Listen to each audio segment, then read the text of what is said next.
So when I originally put my new setup together, as I'd already decided on a Razer mouse, I decided to go with one of their mechanical keyboards as well as, quite frankly, brand fanboyism aside, one high-end mechanical keyboard is largely the same as the next. And by sheer luck, NZXT launched a Razer-designed version of their S340 case that I'd already been planning on buying anyway. So with an all Razer-themed setup at this point and lacking a headset, I made the obvious decision of going with Razer for that everything matches baller look. Their huge range of headsets is confusing and frankly unnecessary, but I went with this, the Kraken 7.1 Chroma, primarily for one feature, a digital microphone which I hoped would perform better than the truly awful ones that are present on most gaming headsets regardless of brand. This is the first gaming headset that I've ever owned, as I've stayed away from them in the past due to concerns about quality, but I finally took the plunge a few months ago. Were my fears unfounded? I guess we'll find out.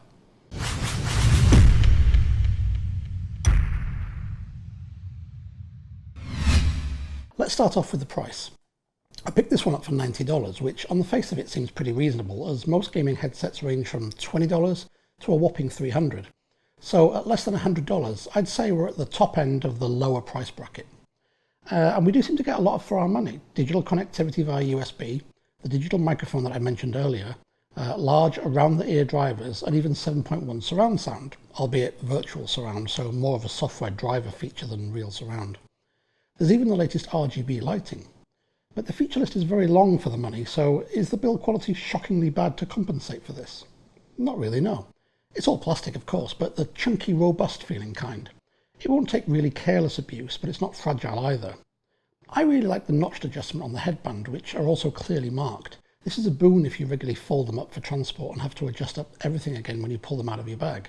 On the subject of portability, the ear cups do fold inwards, but the cable entry gets in the way, and they're still pretty bulky compared to other folding headphones that I own. They don't come with a case or carry bag either. Again, given the price, that's to be expected. Design-wise, I generally like Razer's aesthetic, although if I could change anything, it'd be the cheap-looking writing on the top of the headband. I'd prefer that was just embossed, really. The headband itself is only thinly padded, but the ear cups fare better with much thicker padding, although it's a little too soft for my liking.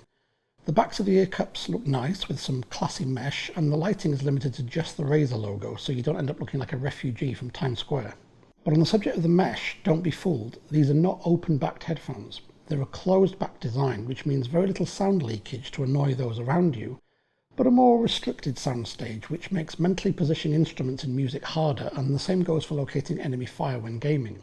The cable is non-removable, not unexpected at this price point, but if you break it, you'll be throwing away the whole headset, unfortunately. On the plus side, it is a braided cable, which means less tangling and a generally more robust feel. On the downside, the scratchy sound of it rubbing over your clothes is transmitted through the left ear cup that it attaches to.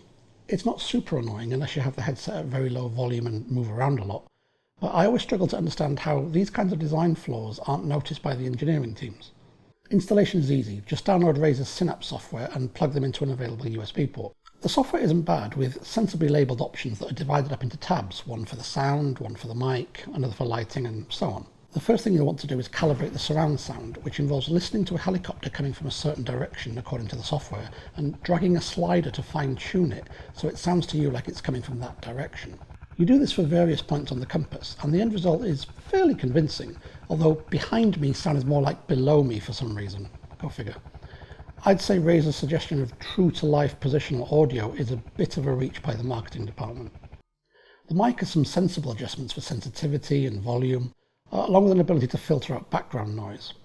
After some fine-tuning, I used these settings, and in this test sample, the AC unit is running some 25 feet away on the other side of the room, but it's hard to make it out in the quiet sections. Personally, I'd hoped it would block out the noise of the keyboard a little better, but the overall voice quality is far better than most headset mics that I've heard, so I think this feature's a hit. This is the sound of my voice through the Razer Kraken 7.1 Chroma's digital USB microphone. And this is the sound of my voice through the Razer Kraken 7.1 Chroma while typing on a mechanical keyboard. The stowaway mic is very flexible, by the way, much better than the semi-rigid booms on some competitors' products. And while I found the mute button near the tip to be fiddly and difficult to locate, the red mute indicator light is useful and it's nicely integrated. And on the subject of lights, I should mention the alleged 16.8 million colours that are offered by the Chroma feature, which means you can match the illumination of the logo to your system or other peripherals. It has some basic functions, a breathing effect, color cycling, but only between a set of colors predefined by Razer, as well as a single static color and of course an off mode. So how does it perform? Well, you've already heard the mic, which I think is pretty good, but from here on in the review turns negative, I'm afraid. The sound quality is pretty poor to say the least. It's very bass heavy, and I do mean very. It makes Beats products sound tinny by comparison.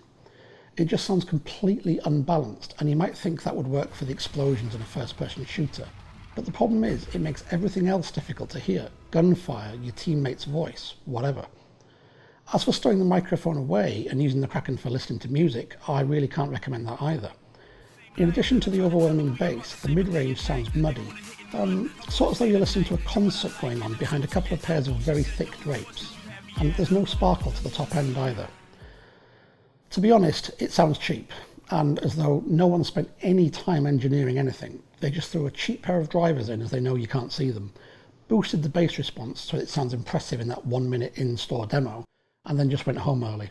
Finally, and this will vary by user, but I found it very difficult to fit my ears completely inside the cups, despite the space looking fairly generous at first glance. They would tend to just catch and be squished by the padding at either the top or the bottom, which became an issue the longer I wore them, and my ears heated up. And I found myself constantly adjusting them to no avail. This is not an issue on my Audio-Technica M50Xs, as the shape of their cups isn't round. It's taller than it is wide, much like a human ear. And unlike the M50Xs, the Krakens also lack the ability to rotate one ear cup out of the way if someone's trying to talk to you, meaning that you have to keep taking them off if you want to communicate with people around you. It's a minor detail, but another side effect of the poor folding mechanism. So overall, what do I think? Well, assuming that your ears fit inside the cups and you're spending under $100, and if the performance of the mic is the most important thing to you because you need your teammates to hear you clearly, then they're great. If the audio performance is the most important thing to you and the mic is of no concern or very little concern, then you should look elsewhere. And on that note, I do have a recommendation to make. There's really no such thing as a gaming headset. A headset is simply headphones that also have a mic, just like ones used by office workers. And there's nothing special that makes a headset more suitable for gaming. It's more of a styling thing than anything. So with this in mind, instead of spending $90 on this or any other gaming headset, consider saving up just a little more and buying a good pair of headphones like the Audio-Technica ATH M50. Not the newer M50X that I reviewed here, but the sonically identical earlier model, the M50, which can be picked up online for $75 or less. Add a $50 mod mic to those, and for $125 you'll have fantastic sound quality, far better than any gaming headset under $200, if not more, and a great mic too. You won't get any RGB lighting, but you'll just have to forego the 10 FPS that would have added to the performance of your gaming PC. If you found this review helpful, let me know by hitting the like button and dropping me a comment, and check out some of my other reviews and how-tos, and don't forget to subscribe so you don't miss any future videos.